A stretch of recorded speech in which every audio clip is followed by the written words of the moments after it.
we can go further. So what is a Sufi, what is a mystic? But to my mind, a mystic is one who opts for God as the top priority of intellectual curiosity and maintains that priority by remembrance continuously as ordered and suggested by God, and also fights within and without and tries to acquire a balance within himself and without. Okay. So, and especially in this country, we see like many manifestations of Sufism who maybe are not directly related. So, what is not a Sufi, we can say? Well, these days you hardly see a Sufi because Sufi is not understood by percentages. It's not that this is 1 in 100 or 1 in 1,000, or it could be 1 in millions, 1 in billions, because the basic sincerity to search for God and then to pursue it all their life is basically the main obsession with a person who's intelligent, whose inquiry insists on finding truth. And maybe in the beginning and you search for knowledge and you search for the knowledge within yourself. But to my mind, the natural end of all curiosity and knowledgeability and search and hunt for truth ends up with God. And we have seen many other people who fall short of this expectation on the high end of their moral exhibition, and they fall short. They look for possessions, powers, they look for strength in their own self rather than, you see, getting rid of their self. For us, the law of God is very clear that anybody who wants to find me should find an opposition in his own self. So anybody who looks like promoting a sense of power in him or a possession in him does not qualify for a Sufi. Over the years, I must say, when everything is corrupted, Sufism is corrupted most. For example, we have to find out whether there can be a Sufi in other religions or not, and we say no, because all other religions are a regular procedural progression on knowledge of God. And starting from Adam to Muhammad sallallahu alaihi wasallam, we are proceeding towards getting more and more knowledge about God. So if the Jew says, I have found God, we will not believe, because it is just a nursery of believers. And then we come to Christ and we know for sure they were more progressive than the Jews, but then they also fall short.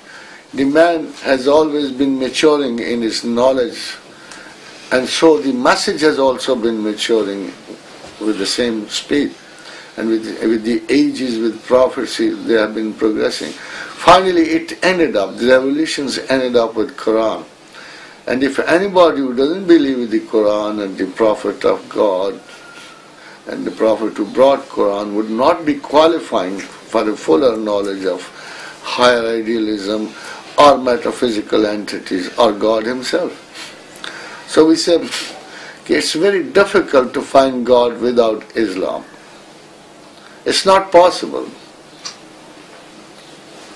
So, do you think it remains some Sufi in Pakistan, or it's finished maybe? Well, you know, Sufis are mostly, they don't claim things, they don't bother. The worst thing in the social life is to look for projections, and Sufi is anti-projection.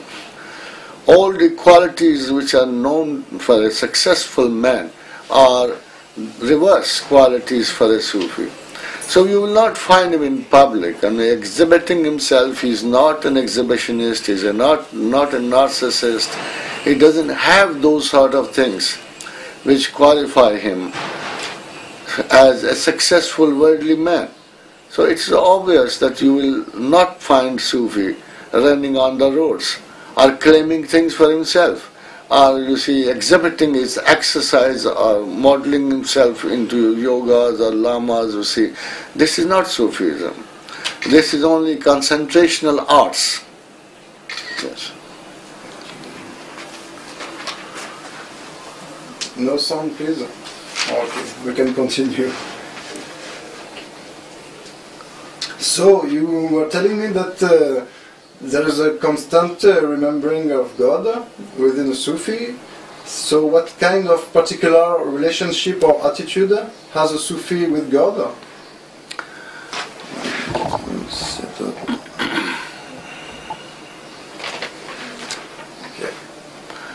That's with all the greatness Allah has. I mean, say, you are honored with one thing, that you can reach Him. The thing is, God has created this world for Himself. It's not that we created this earth. It's not that we created all this jam-pack of this world. So naturally, He means some business with us. And He has explained it in so many verses. Inna hadaynahu sabila imma shakirin wa imma kafura. I gave you a talent, I gave you thinking, I gave you wisdom, I gave you apparatus of mind to think. And all I wanted was you should go on earth, think about life, think about your surroundings, think about the universe, think about your life patterns, and try to find out that who's the maker, who's the creator. And you should develop greater love for Him rather than anything. Because it will be absurd to look for things below God's status as gods. So we are bound to consider God as the top truth, reality. And not only that, that the one who interferes in every bit of our life, in our first breath, in our last breath. He gives us honor, He gives us dishonor. He gives us children, He gives us parents. And when everything is given by God, who is such a wise man who will be considering God as lesser importance? And you know what's our fault is very simple. This fault lies with all human beings. We give lesser importance to the top priority and more importance to the lesser priorities.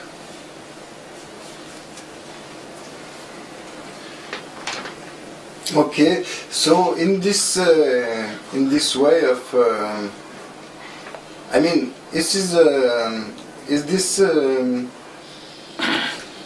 mainly? I mean, this attitude will be some love attitude, fear attitude, respect attitude with God.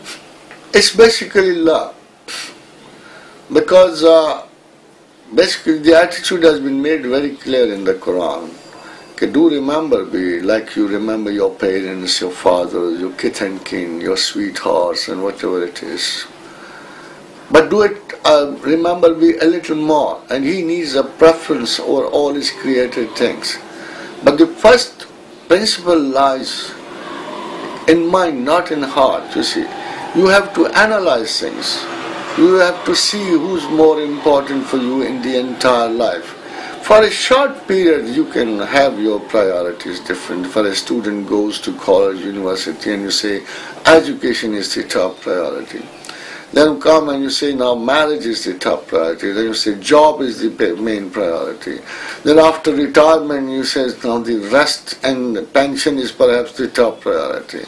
But the fact is very different. There is a priority of a whole life also.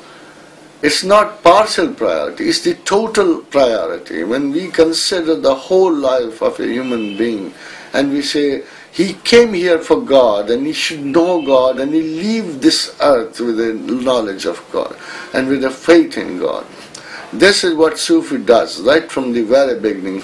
He sorts out the priorities of life. He arranges.